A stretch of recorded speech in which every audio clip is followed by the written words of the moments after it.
Airstrip hat in 2023.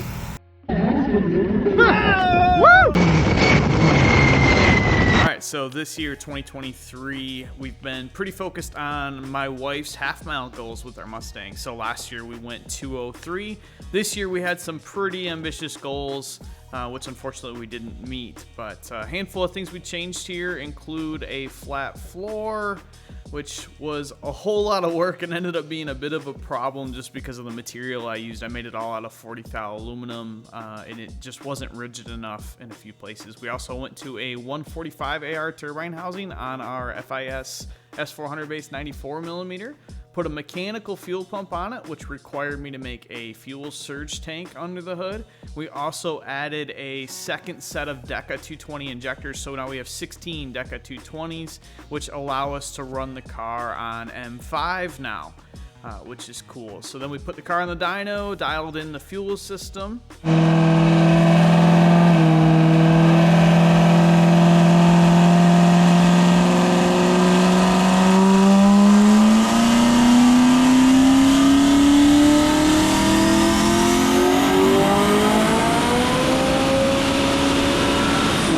Alright, once we got done on the dyno, we wanted to go test at our local track, US 131 Motorsports Park, at a test and tune just to confirm stuff looked good at a little bit higher boost level than we can put down on the dyno.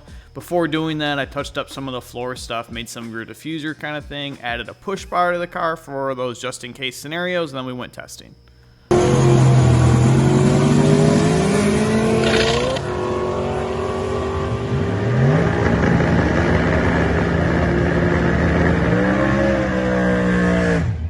Alright, we're out here at the Indy Airstrip hat in 2023. Got the pit all set up, car's ready to go. Got a baseline hit in it that went 184 last year, so we'll see what all the changes did. And yeah, go from there. Alright, so this first tune-up is basically a 4 or 5 PSI leave. Ramps to 18 pounds by the, like, say, high to middle of first gear. Actually, the video I have here is of the second run, because the first pass, Jess just getting comfortable in the car after not driving it for a year, bailed a little early and the car went 170 something.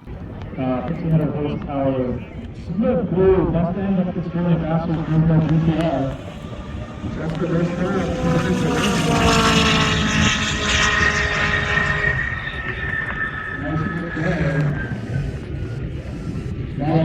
So how the competition in Airstrip attack works is they take the top 4 fastest cars in class, we were in 2-wheel drive, from your mile an hour recorded between a time window, meaning that if you make a pass between 9 and 1 and you're in the top 4, you move on to the next bracket, and then that next bracket is between 1 and 3. You have to make a pass in that time window that puts you in the top 2, and then the top 2 have a final runoff at 4:30. So that was our first hit. We knew we were going to need more than that to make it into the top 4, so we continued to turn the car up.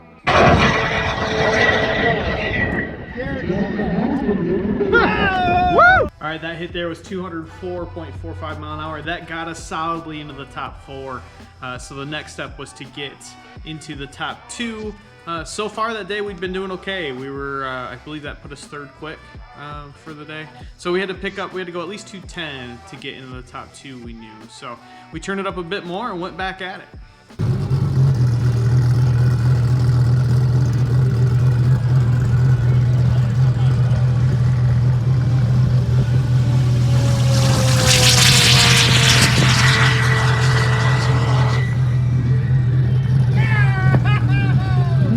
The 204 pass and then the 207 pass were both actually personal bests of ours, of Jesse's. So awesome. But wasn't enough to get us in the top 2, so we scrambled, we turned the car around quick, got back up there, made another hit to try to go. At this point we had to go 213 to get to the top 2. So we did that, got back in line, made a hit, and this happened.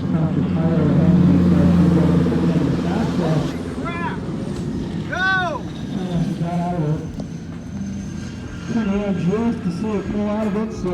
Something happened. We'd been draining the catch can all weekend, but not much had been coming out of it. Unfortunately, that was because the drain was just too small to drain basically the oil and blow-by combination out of it. And that resulted in us running the engine 3/4 low on oil, and what happened there was, thankfully, I had an oil pressure safety set up at 70 pounds of oil pressure, it tripped the oil pressure safety. Nothing was hurt, nothing was damaged. So good thing we had that safety in there, right? Saved us an engine. But that ended our day for Friday. But we were showing some promise. We were ready to come into Saturday morning, ready to rip. So we threw a basic tune-up in it for the first one off the trailer for Saturday, turned it down a touch, and went after it.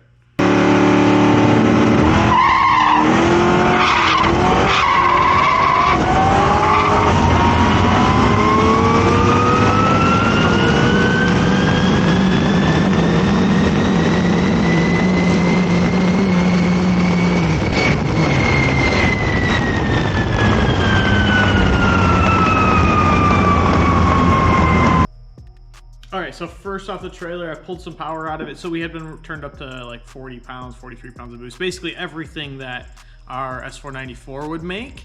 And we turned it down Saturday morning for a hit to 36 pounds. It still went 205 mile an hour. That was a 205 mile an hour hit there in the video. But Saturday, all the fast guys show up. So we ended up being, I think, 6 quick. And we didn't think we had enough to make it in there. I think to make it into the top 4, we had to go better than 215 or 216. I think it was 216. I think Clark Rosenstengel with that black Camaro, I think he was the 4th place guy we had to bump. And we didn't think we had it in there. And then the Kelville Viper accident happened. And we had a 20 mile an hour headwind. So we just made the one hit Saturday, called it a day, moved on to first thing Sunday morning, and made another rip then.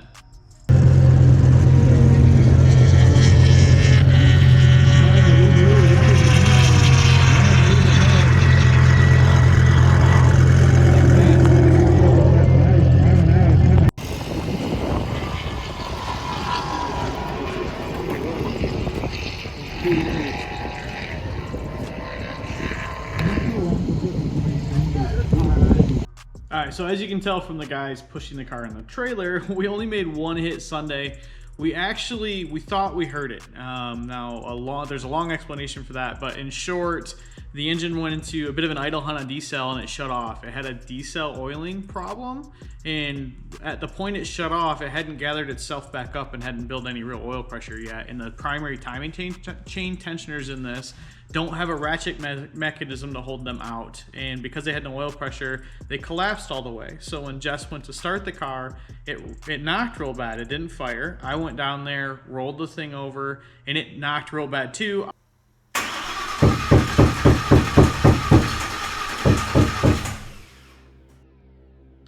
Okay, obviously that was a bit of an exaggeration because we didn't fire it up. But basically we got it back to the pits. I convinced myself that it was a catastrophic failure.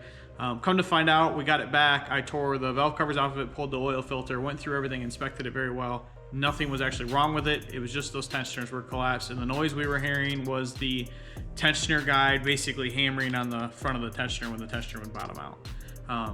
So it was kind of a my bad moment there. I let myself be convinced that it was broke. I didn't spend any time investigating at the track, which we had plenty of times. That pass was at a little after 9, and we had until that pass got us into the top 4 on Sunday, and we actually probably could have won because a few of the faster guys had either left or broke.